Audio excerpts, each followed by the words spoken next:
We take so many things for granted in life. We believe that we wake up every morning with 2 hands and 2 feet, we tie our shoelaces, and we walk right into our daily routine.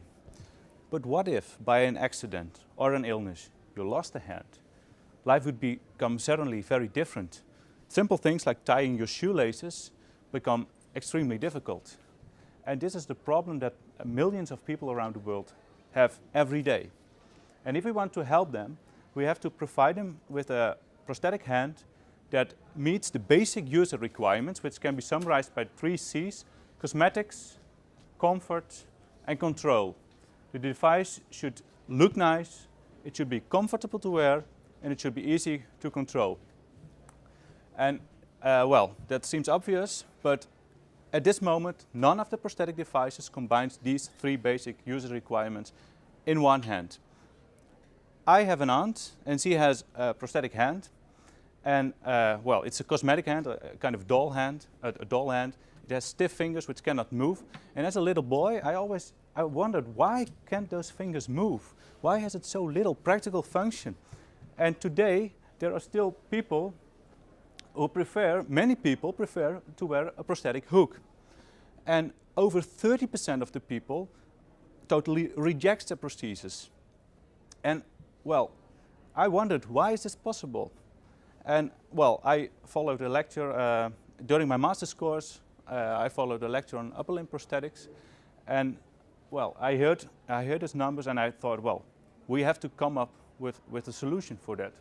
And quite coincidentally, after getting my master's degree, I found a job at the biomedical engineering department of the Delft University, and I started working on this problem. And one of the first things that we had to solve was the mass of the prosthetic hand, because the mass of the prosthetic hand is one of the biggest problems. You see, this hand of 1945 weighs 347 grams, and it was people complained that it was too heavy. But the next hands were heavier and heavier and heavier, and then the batteries came and they become heavier. Next one, and heavier. And now we're in 2012, 740 grams for a hand, and you have to walk with it around all day. So I think it explains why people stop wearing those devices. So we had to solve it, and we did this by doing 2 things. The first is we stopped using heavy motors and batteries. We don't need them. We can use body-powered body movements to control this device, like the prosthetic hook.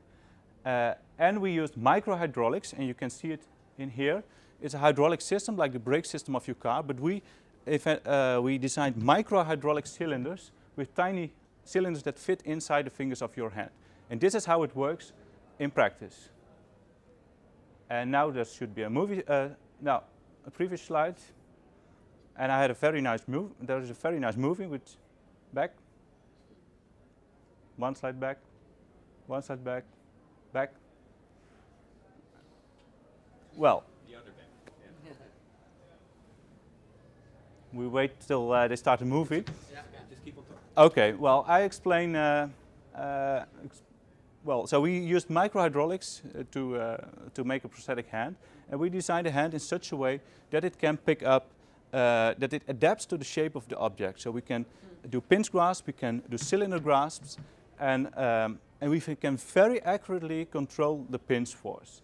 And right away we will see in the movie that we can even hold a pair of tweezers picking up objects, which is absolutely unique in upper limb prosthetics because it's absolutely impossible now. And we tested this hand with healthy persons. We also tested it with amputees, and the people were, they were really enthusiastic about it. And the most important thing, what they commented it, was that it was extremely light. And we now at the point, we tested it inside the university. Our next step is to test it outside the university. We need 10 to 15 prototypes for doing that. We already have the money for 1.5 prototypes, so we need a little bit of sponsoring there. But I'm convinced that, this product, the Delft Cylinder Hand, is going to change the lives of many amputees around the world. But we have to make this step into practice. And well, we Just stop the clock for a second. This is not really fair to you. Marina, kan je het filmpje laten zien? Sorry, Gerwin. okay. We stoeien, zoals jullie allemaal merken, vandaag nogal met de techniek. Dat heb je wel eens. Ja. Het is,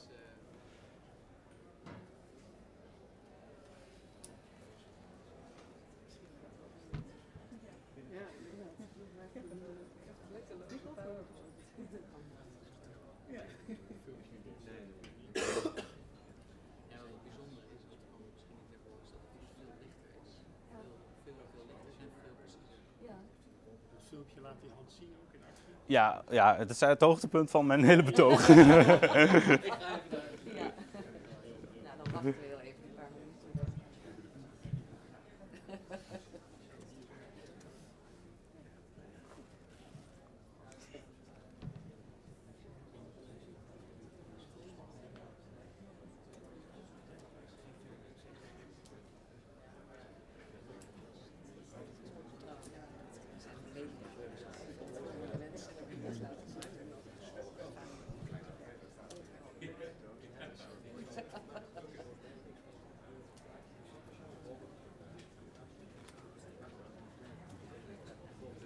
Yeah.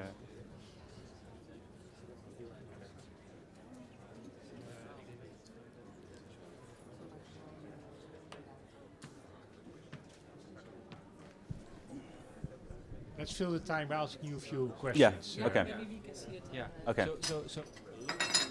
All right. I like this morning. Okay. So you. You have extra time. This is good for you. Okay. Why the hand? Because there are many body parts which you can replace. It's a topic all over the world. Yeah. The hand is one of the most sophisticated, but at the same time one of the most emotional things, like Yeah. you described. Can you elaborate a bit on that? Yeah, it's also an emotional thing. Yeah. You use it every day. Well, the hook, the prosthetic hook, is the most functional device there is. That's why many people still choose a hook. However, it's not really looking like a hand. And when you come inside a room on a birthday party or step inside a tram, people see the hook and they Scary. and they start asking you questions, and you don't always want that attention because only of your amputation. You want to look normal and act normal, and now you can also wear a hand like my aunt, which looks nice. I'm sorry, I'm going to interrupt you. We Okay. have very little time, but we can now see the movie. So let's do Great, that. great. Okay.